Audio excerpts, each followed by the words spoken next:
535장 어두노의 빛이 오며 바람 분 후에 잔잔하고 소나기 후에 햇빛 나며 수고한 후에 쉼이 있네. 하나님 말씀 고린도후서 4장입니다. 4장 1절에서 끝절까지 말씀 교독합니다. 1절 말씀 제가 먼저 받들어 봉독드립니다. 이러므로 우리가 이 직분을 받아 긍휼하심을 입은 대로 낙심하지 아니하고. 고린도후서 4장입니다. 고린도후서 3장에 우리가 사도 바울의 표현, 고린도서 3장 6절, 3장 6절. 저가 또 우리로 새 언약의 일꾼 되기에 만족해 하셨으니 새 언약의 일꾼 되기에 만족했다. 새 언약의 일꾼 되기를 만족했다.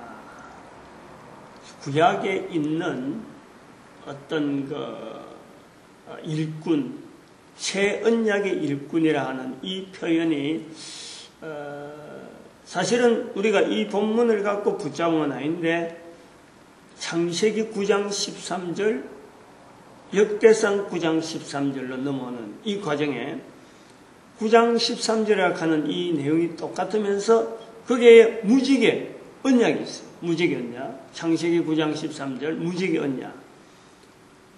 그 다음에는 역대상 9장 13절 같은 역대상 9장 13절 언약이 거기에는 사람 숫자가 있어요. 1760명 숫자가 있어요. 하나님의 집에 수종들 준비된 자가 1760명이다. 그것이 우연히 붙잡았어요. 전도 대학을 하면서 학생들 이끌고 교회를 이래 다니는데 내가 이제 학생들한테 이 전도 강의를 내가 하는 많고 그 다음에는 잠깐 30분씩 또 같이 있는 목사님이 설교를 한단 말이죠. 잠깐 30분 동안. 그 뒤에 나는 또 전도 멘트를 또 한 30분간 이렇게 하는 그 시간을 우리가 유지를 했는데 1시간 정도 하고 전도도 훈련하고 이러는데 오전에 30분을 다른 분이 맞는데 그날 창세기 9장 13절을 가지고 왔어요. 창세기 9장 13절. 창세기 9장 13절입니다. 근데 그날에 내가 또 역대상 9장 13절을 본문을 하고 준비를 했단 말이에요. 그래서 창세기 9장 13절을 선포하고 있는 걸 내가 듣는 거예요. 나는 역대상 9장 13절을 붙잡고 있는데 그분이 역대상인지 내가 창세기인지 하여튼 같은 9장 13절이 딱 맞춰뜨린 거야. 근데 이걸 두 개를 내가 들으면서 난 준비하고 있는 입장이에요. 본문을 준비하고 있고 그 사람은 자기 혼자서 이제 준비한 거 갖고 선포하는 건데 나는 두 개를 정리하는 거예요. 그래서 이 마음에 이거 분명히 하나님의 섭리가 있다. 그래서 제가 그날 이제 다음 시간에 내니까 그 두 개를 같이 버무려서 선포를 했어요. 분명히 이 본문이 두 개가 이렇게 9장 13절로 연결되어지는 오늘 이 본문이 의미가 있다. 그냥 따로 떨어질 건 아니다. 그렇게 해서 제가 금오산 기도에 갈 때, 금오산에서 기도할 때 그 두 본문을 붙잡은 거예요. 그래서 항상 금오산 기도에 가면 그 두 본문을 항상 읽었습니다. 그래갖고 그럼 이 두 개가 새 언약이라고 하는 것과 그 다음에 1760명 일꾼에 대한 이것이 어떻게든 정리가 되어 있느냐 구약에 그게 예레미야 31장 31절에서 33절에 정리가 되어 있더랍니다. 옛날의 사람들은, 이스라엘 사람들, 남편이 되었어도 불구하고 하나님을 버렸다. 근데 이제는 눈으로 보여지는 남편과 이런 관계가 아니고, 눈으로 보는 관계가 아니라는 거지. 이제는 하나님께서 그 마음에 하나님의 법을 둔다요. 그 속에 하나님께서 함께하겠다. 그래서 나는 그들의 하나님이 되고 그들은 내 백성이 될 것이다. 다르단 말이에요. 앞에 거하고 뒤 거하고요. 이스라엘이라고 하는 구조를 두고 있는 거하고 다음에 오는 이 언약과의 구조가 달라요. 저는 그걸 붙잡고 있었어요. 마음에 붙잡고 있었는데, 그래서 성경을 이래저래 이제 정리를 하면서 늘 거기 이제 비추는 거예요. 비추었단 말이에요. 그래서, 창세기를 또 아브라함부터, 창세기 1장, 창세기 에덴 동산부터 시작해서 성경을 쭉 풀이하다가, 보는 시각을 좀 다르게 해서, 새 언약에 대한 이런 어떤 개념, 또 이스라엘이 놓친 이 사역 분명히 있고, 또 그걸 우리 민족이 받아야 되는데 하는 그런 개념을 갖고 있다가 창세기 10장에 들어가가지고 벨렉과 욕단의 그 갈라지는 사건, 창세기 6장, 그리고 바벨탑 사건이 나오는 11장하고 관계해서 바벨탑 사건을 위주로 하는 성경을 지금까지 읽었는데 알고 보니까 이 벨렉과 욕단이 갈라지는 시기 자체를 부각시키기 위해서 이 창세기 11장이 들어있다 하는 것을 제가 깨달은 거예요. 제가 보는 것 시각을. 그리고 우리 욕단의 흔적을 하나의 단의 어떤 당군, 단 할아버지의 우리 조상의 그 걸음으로 제가 받아들였어요. 사실 하나의 믿음으로 자리 잡는. 거의 불과 지금부터 오늘 2012년 11월 오늘이 10일이니까 이 불과 2달. 그 벨렉의 그 과정과 욕단이 갈라지는 그 과정에서 제가 한 2달 정도밖에 안 됩니다. 근데 오래된 흔적이 있죠. 오래된 그때까지 들어오기까지 계속해서 성경을 왜 우리 민족의 성경이 우리 민족 속에 성경이 들어가면 좋겠다. 우리 민족이 성경하고 연결되니까 항상 바라는 건 있었죠. 그래서 여러 가지 흔적들 여러 가지 예를 들어서 경교라든지 불국사 석굴암에 불국사에 석굴암에 있는 옷 입은 의상이 이 페르시아 계통이라 하는 이런 계통을 통해서 오래전에 우리 민족의 불교라고 하는 흔적을 두고 이 경교가 보면서 그 전에 오래전에 있었던 이 불교를 통해서 자료가 되어 있는 우리 민족의 오래전에 어떤 여러 가지 언어들, 여러 가지 습성들, 그것이 성경과 어떻게 연결됐을까 하고 많은 것을 생각을 하고 있어. 그래서 깊이 연구는 못하고 어렴풋이 갖고 있었는데, 욕단가 사건, 그 자체가 결정적인 사건으로 제가 완전하게 이제 정리를 했단 말이죠. 그래 하면서 넘어오는데 지금 여기 고린도후서 3장에 새 언약의 일꾼이라 하는 이 말씀을 딱 보면서 사도 바울이 지금 예수 그리스도를 증거하는 그 자리에 자기 자신으로 하여금 지금 구약의 창세기 9장 13절과 역대상 9장 13절을 똑같이 지금 붙잡고 있구나. 그리고 예레미야 31장 31절에서 33절의 말씀을 지금 내가 붙잡는 그런 형식으로 본인도 지금 붙잡고 있구나. 요걸 같이 느끼는 거예요. 그래서 고린도서 3장 할 때 제가 말씀을 드렸고,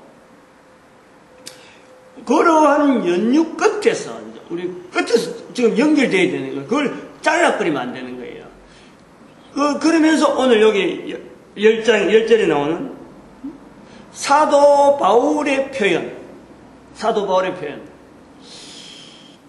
우리가 예수를 죽인 것, 이래 나오잖아요. 우리가 예수를 죽인 것을 몸에 짊어지면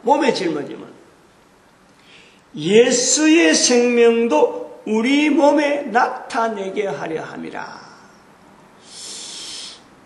이 표현이 굉장히 조심스러우면서도 사도 바울이 그렇게 생각했죠. 저도 뭐 그렇게 읽으려고 합니다만 대단히 조심스러우면서 한편으로는 이게 긍정적으로 쓰이길 바라는 거예요.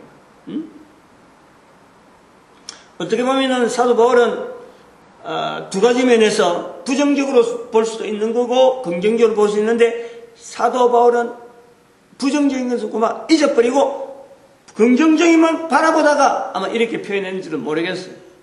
한쪽 편을 바라보는데 근데 우리는 지금 저는 이걸 볼 때 사도 바울이 굉장히 중요한 자기 신상을 지금 표현하고 있고 자기 신상에 대한 것보다도 더한 또한 이스라엘 백성들의 어떤 변명 이걸 지금 엄연히 나타냈다라고 보는 거예요. 긍정적인 부분은 뭐냐니까 지금 부활에 대한 이야기를 한단 말이에요. 부활에. 우리가 다시 산다. 다시 사는 것은 예수님이 죽었으니까 우리도 죽고 예수님이 부활하니까 우리도 부활한다 하는 부활에 대한 분명한 어떤 제안이고 자세도 나타내지만은 그게 이제 긍정적인 거예요. 그거 이야기하려고 하다 보니까 그래서 예수의 생명도 그 부활한 예수의 생명도 우리 몸에 나타내게 하려 합니다 하고 예수의 죽은 것과 자기들이 죽는 것과 우리가 죽는 것을 또 예수님이 사신 것이 또 우리가 살 수 있고 사도 바울이 살 수 있다는 그 믿음 어디 소망이잖아요. 그걸 붙잡고 있는 것은 분명한데 그렇게만 표현했다고 보면은 한쪽으로 딱 치우치고 단순한데 그러나 부정적인 부분이 있다는 거죠. 우리가 예수를 죽인 것 사실은 사도 바울은 예수를 죽이지 않았어요. 예수를 죽인 건 아니라 예수를 죽인 것은 바로 이스라엘 백성들이죠. 여기서 사도 바울이 예수를 죽인 것이 이스라엘 백성들의 내가 책임 없다 라고 벗어나려고 하는 이런 자세를 본다고 하면요 사도 바울은 완전히 이거는 이기주의고 기회주의자죠. 그렇게 표현하려고 지금 이 글을 쓴 건 아니란 말이야. 예수 죽인 것을 타당히 생각한다든지 당연하게 생각한다든지 이렇게 봤다면 천만에 그거는 잘못되죠. 그러려면은 만약에 이 본문 가지고 로마 사회가 313년에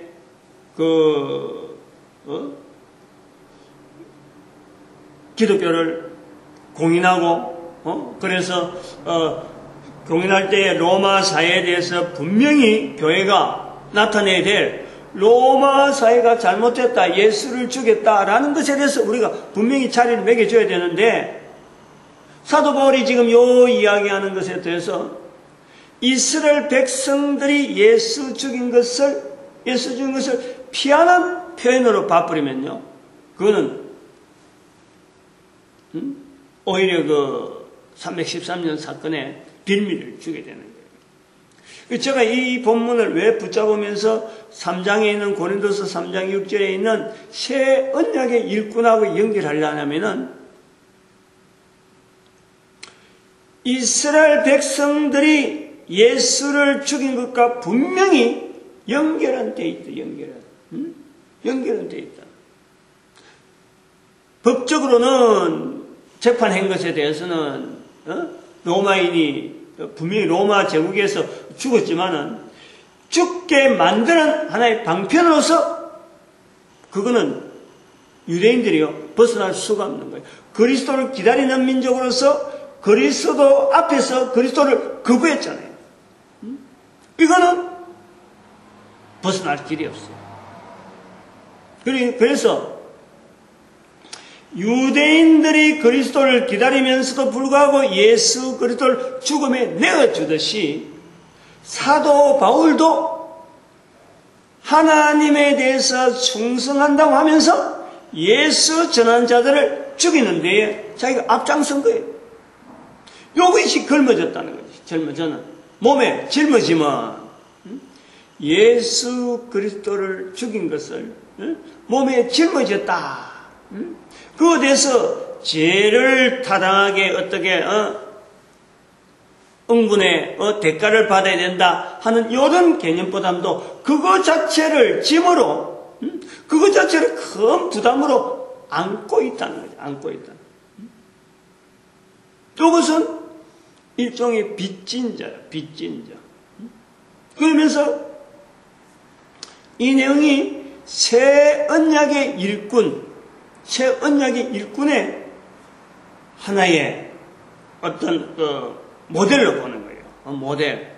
새 언약의 일꾼이라는 것은 죄를 짊어지라, 죄를 지어라, 죄를 많이 지어라 이런 내용이 아니고 이미 일꾼이 되기 전에 알고 보면 이미 수많은 죄로 말미암아 어마어마한 죄의 짐으로 인해서 벗어날 수 없는 환경 속에 분명한 위치를요 인식을 해야 되는 거죠.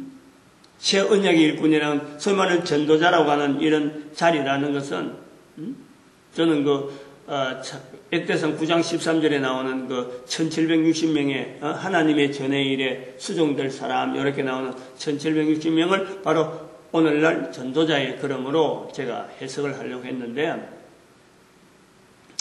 이 전도자의 걸음에서 사도 바울의 이 전도자의 모습에서 지금 새 언약의 일꾼 이야기하고 예수 주인 것을 몸에 짊어진다 하는 이런 표현을 한다고 하는 이 자체는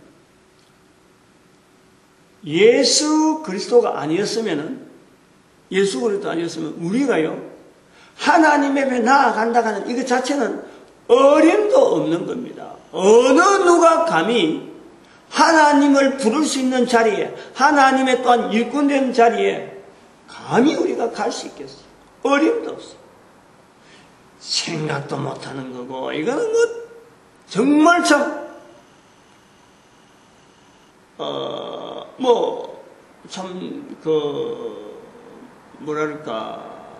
우리가 석가라고 하는 이런 또 공자는 참 그런 것 쪽에는 아닌 거로 분명하고 하나의 정치 어떤 논리, 어떤 행동, 언어, 그 다음에 사회 여러 가지 돌아가는데 좀 이제 타협하는 이런 자세 그런 걸로 왜 지금 적어도 그렇다면 우리가 석가라는 이 마호메트 이런 사람들의 어떤 위치에서도 우리가 보더라도요 정말 참 정진할 마호메트는 이미 예수 오시고 난 뒤니까 나왔고 석가가 아주 대표가 되어지네. 전 세계에 지금 현재 영향을 주고 있는 예수 이전에 어떤 부분 또 예수 그리스도와 전혀 유대인들과 전혀 어떤 별개의 곳에서 하나의 우리의 인간의 어떤 고뇌, 인간의 삶에 있어서 어떤 정점을 향해서 목표를 하고 나아가던 정진하던 그 모습.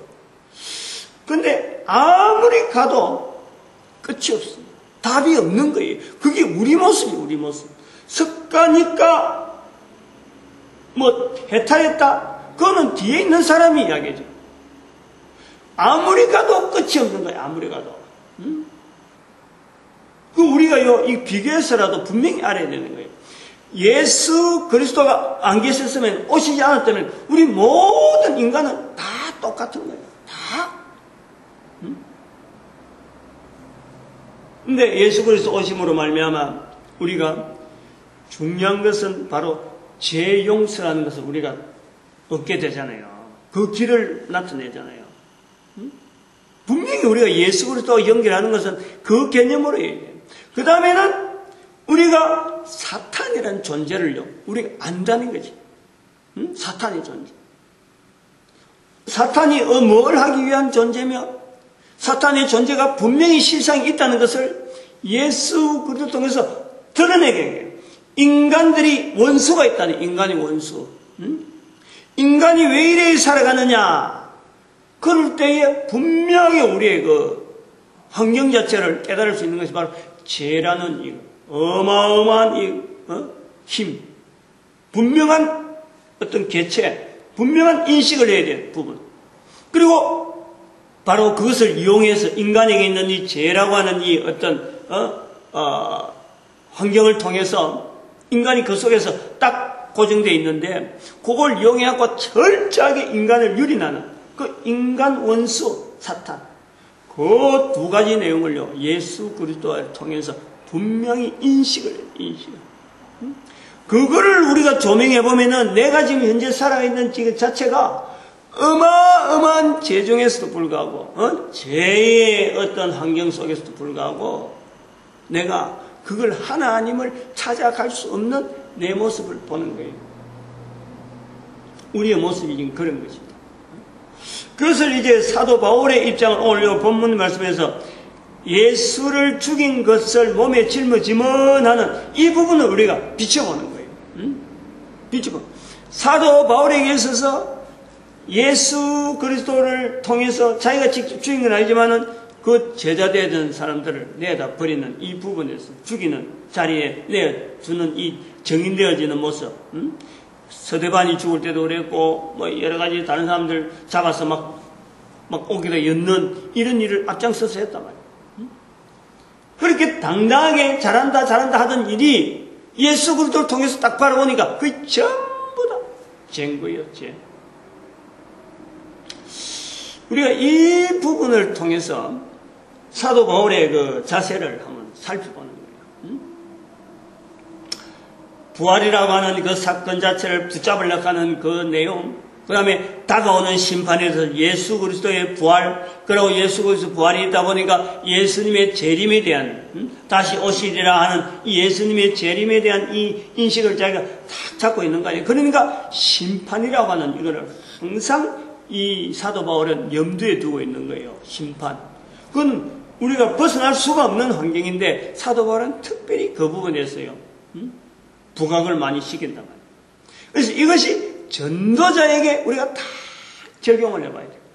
모든 환경 속에서 우리 전도자에 되어지면 사도 바울이 이스라엘 백성들의 전체가 예수를 거부한 것에 대한 어떤 짐, 자기가 그걸 알고 자기도 또한 예수 그리스도의 제자들을 자기가 또 죽는데 내어주는 그러한 어떤 그 당시 환경에서의 사도 바울이 받았던 정말 해결할 수 없는 그 어마어마한 스트레스가 다 가지고 있다. 다 가지고 있다. 이것은 오늘 우리가 살아가면서 내 한 사람의 죄 자체도 우리가 어마어마한 분량으로 나를 스트레스를 꽉 주고 있는가 하면은 또 이런 좋은 길에 죄에서 벗어날 수 있는 이런 어마어마한 이런 좋은 길을 분명히 예수로 들어오는 내가 엄청난 어떤 그 짐을 가지고 있다가 이걸 던져 넣을 수 있는 이런 자리를 내가 누리고 있는데 주변에 그렇지 못한 사람을 바라보는 마음. 사도 바울이 예수 죽인 것을 몸에 짊어지면 하는 이런 표현을 분명히 하면서도 그렇다고 해서 죄를 붙잡고 있는 건 아니잖아요. 부활에 대한 소망을 오히려 붙잡고 있는 거예요. 요 내용의 구조를요, 우리는 지금 현재 있는 전도자들, 그 앞으로 오는 전도자들, 그 환경에서요, 우리가 이 자세가 필요하다. 어쩌보면은 그 사회에 책임을 지고, 앞에 했던 선조들이 했던 잘못된 내용들 자체에서 해결되어질 실마리, 그리고 나를 통해서 뭔가가 이제 나타내야 될 그 자리를 자기가 깨닫는 거라.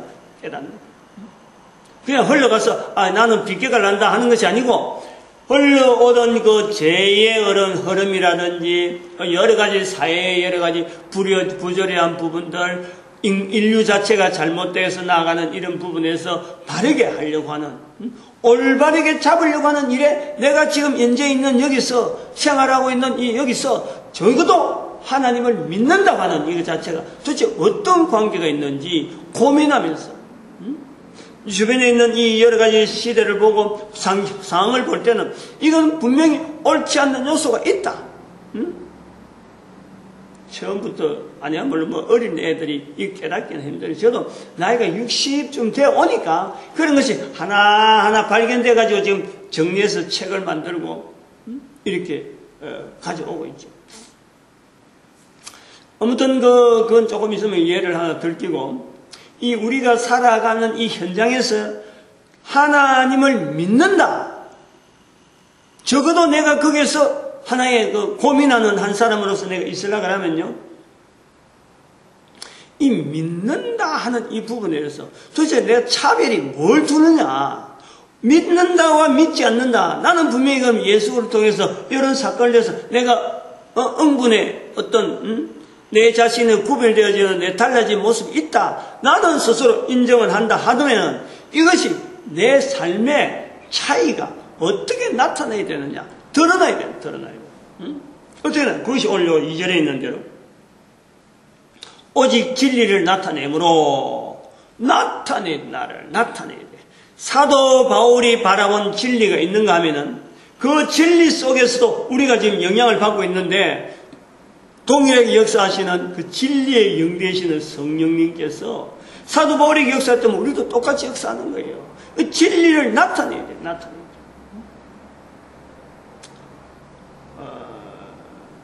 그 구조를 우리가 하나로 보면은 사도 바울은 하나 분명하게 아마 봤다고 보겠죠.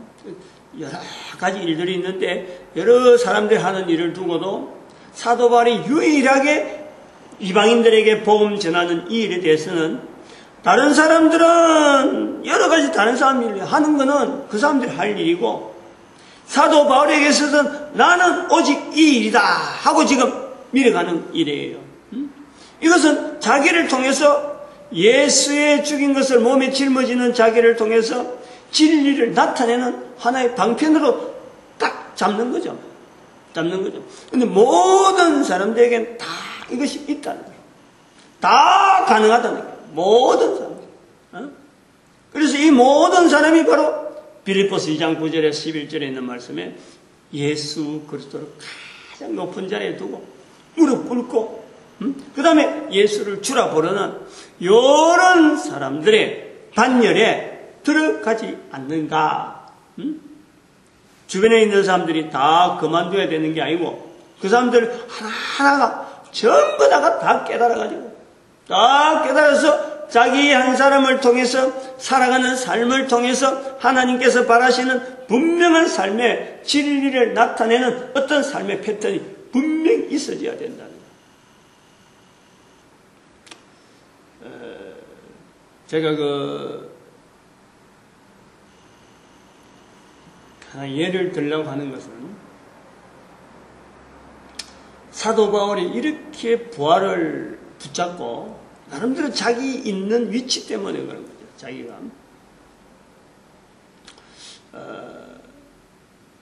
붙잡고 있는데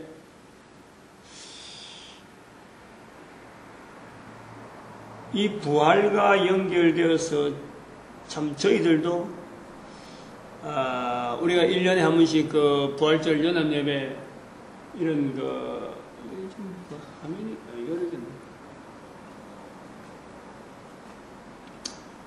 부활과 연결해서 그 부활절 연합예배가 제가 목회를 하고서부터 고민을 했어요. 목회 전도사 시절부터 촌에서 이 전도사로 해갖고 교회를 다니며 보니까 눈에 띄더라고, 보이더라고. 부활절 연합여행사인데 그냥 성도들끼리 모여가지고 예배만 드리고 흩어져 버리는 거예요. 전에는 그게 성도로서 갈 때는 부활절에 많이 갔단 말이에요. 갈 때는 그냥 당연하게 이렇게 해서 가야 되는가 보다 했는데 목회자가 돼가지고 참석하려니까 그게 눈에 띄는 거예요. 드러나는 거예요.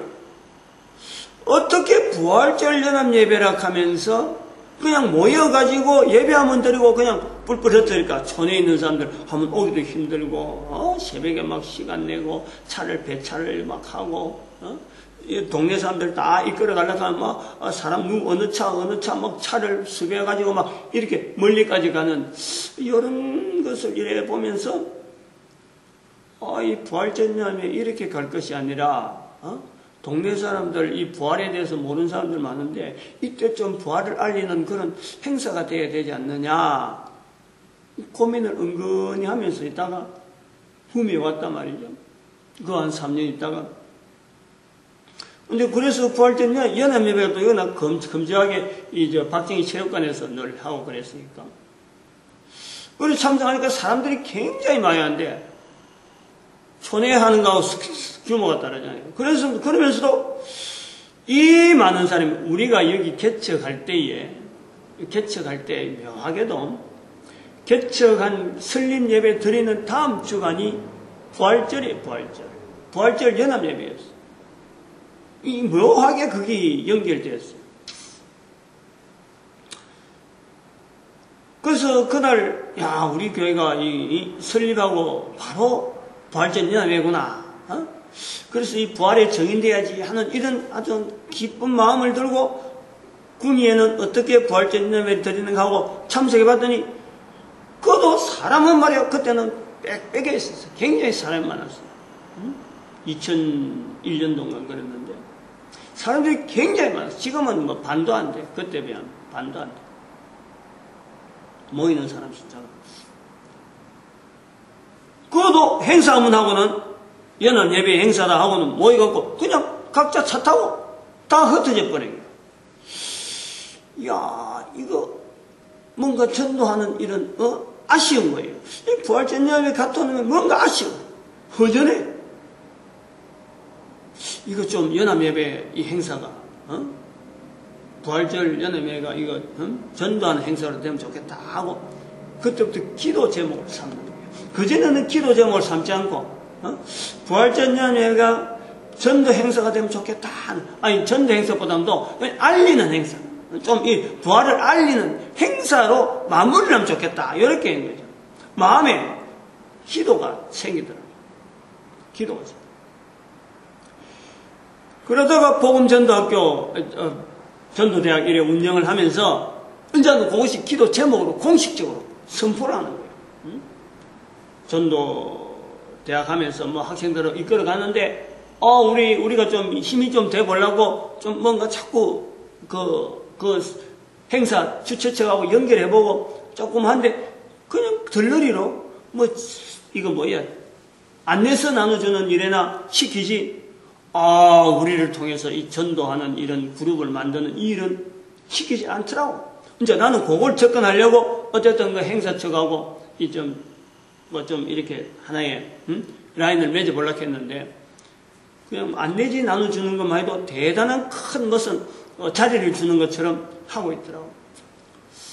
그때서부터 이제 공식적으로 부활절 예배가 우리 하나님 앞에서 이 알리는 부활을 알리는 어떤 행사로 돼야 된다 자체를 바꾸는 거예요. 부활절 행사 예배로서 어떤 장시하는 행사 끝나는 게 아니고 전도 행사 부활절 전도 행사로 이름이 바뀌도록 우리가 기도를 공식적으로 하는 거죠. 그러다가 부활절 연합 예배에 대해서 금오산 기도 제목이라 그걸 항상 이었어요. 꾸준하게 이었단 말이에요. 그래 흘러오는 거예요. 흘러오는데 지금 QR코드 책을 만들면서 책을 만드는 과정까지만 해도 제가 이런 걸 구상을 생각 못했어요. 책을 만드는 과정에서 이러닝이라고 교육 프로그램 책 자체를 구조를 바꾸는 거예요. 처음에 구조는 그렇게 하고 책 위주로 나가고 스마트폰으로 접목할 수 있는 내용을 하려고 했는데 스마트폰 프로그램이 안 되면서 웹상으로서 프로그램을 운영하려고 하다 보니까 업체가 바뀌고 내용이 싹 바뀌는 거예요. 그래서 프로그램이 어느 정도 정착이 되어 가면서 이제 책을 정리하는 과정에서 이런 교육 프로그램 같으면은 다양한 콘텐츠를 좀 되겠다고 쭉 콘텐츠를 좀 정리하고 있는데 그게 장묘문화, 이 장묘문화에 대한 이 언급이 나오는 거예요. 소위 말하는 납고람, 그것이 우리 아버지 선친의 기일에 11월 1일, 양력으로 11월 1일, 지금 11월 10일, 11월 1일에 한 열흘 전에 그거 갖다가 보고, 이 낙골함 이거 자체를,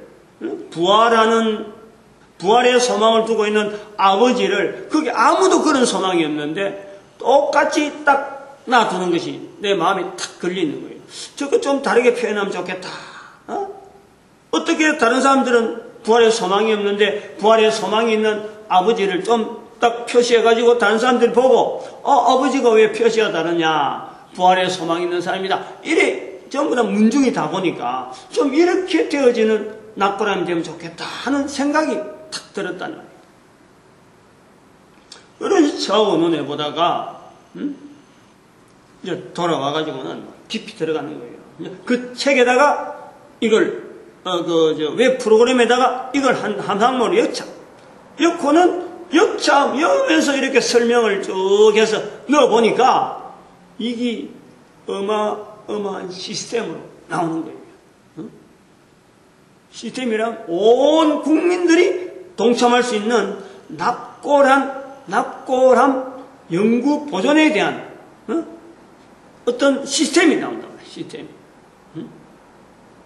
그래가지고 납골함 만드는 지금 여주의 도자기 회사에다가 전화해가지고 어떻게 되는 거냐, 이거 절차가 어떻게 되고 여러 가지 공정이 어떻게 되고 하면서 이력 번호를 적는 시스템을 열어요.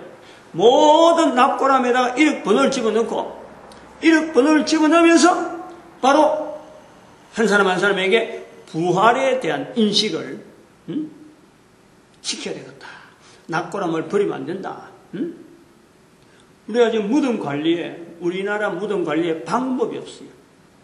납골함을 보관하더라도 한 사람은 되지만, 그 당대는 되지만 이게 몇 년간 계속 될지라는 아무도 보장을 못해요. 죽고 나면 후손들이 어떻게 하겠지 이래 돼 있지. 이게 후손들이 나중에 하다가 뭐 그만두게 될지 어떻게 될지 아무도 몰라요. 그러고 장묘 문화에 또 문제가 있는 것이, 이게 각 문중에 있는 선산들, 어때서부터 쭉 내려온 선산들이 있단 말이에요.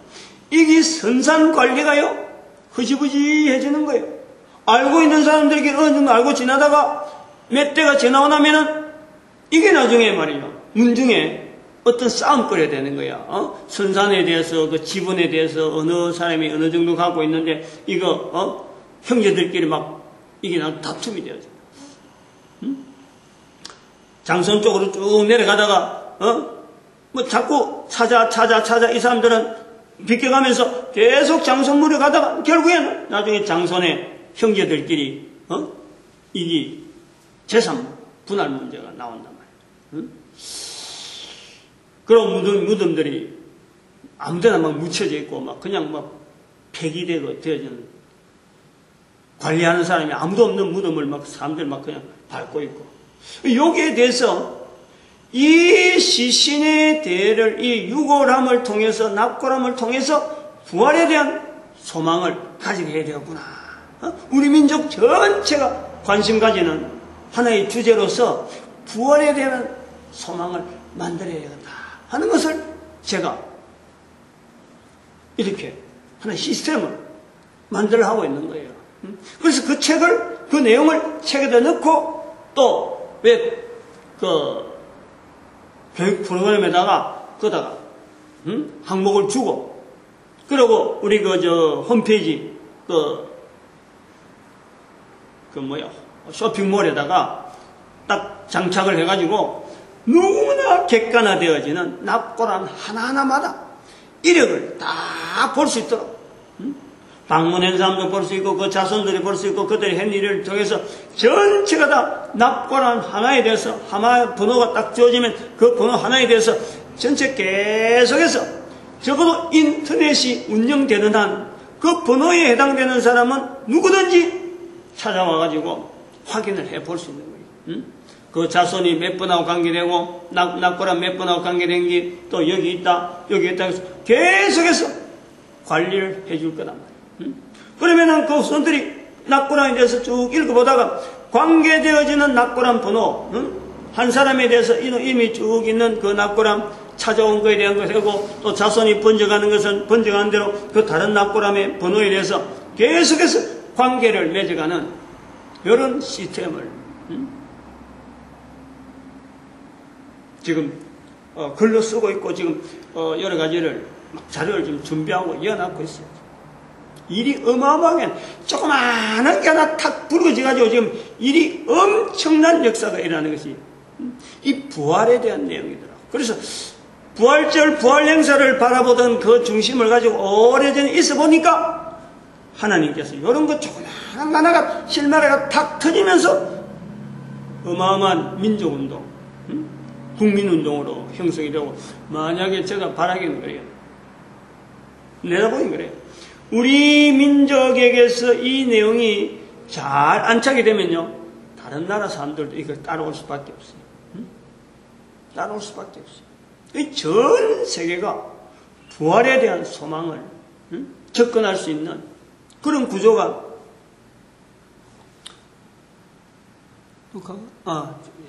시간이 됐네. 40분 넘어.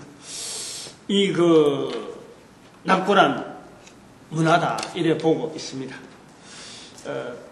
다른 건 아니고 아까도 말했지만 예수의 죽인 것을 짊어진다 하는 이것은요, 긍정적으로 보면은 부활을 나타내려고 하는 그런 표현에서 산다하는 거지만 또 다른 분을 보면 사도 바울의 직접적인 스트레스고 아주 나쁜 부분이죠. 근데 그것조차 성화를 시켜요. 이 예수의 정인되어지는 이 자리가 그런 거예요. 내가 아까 우리 찬송도 그러지만 고통한 후에 기쁨이 있다 하는 이런 것처럼 완전히 사람을 다르게 만드는 것이 우리가 신앙인이 되어진다 하는 이 자리다.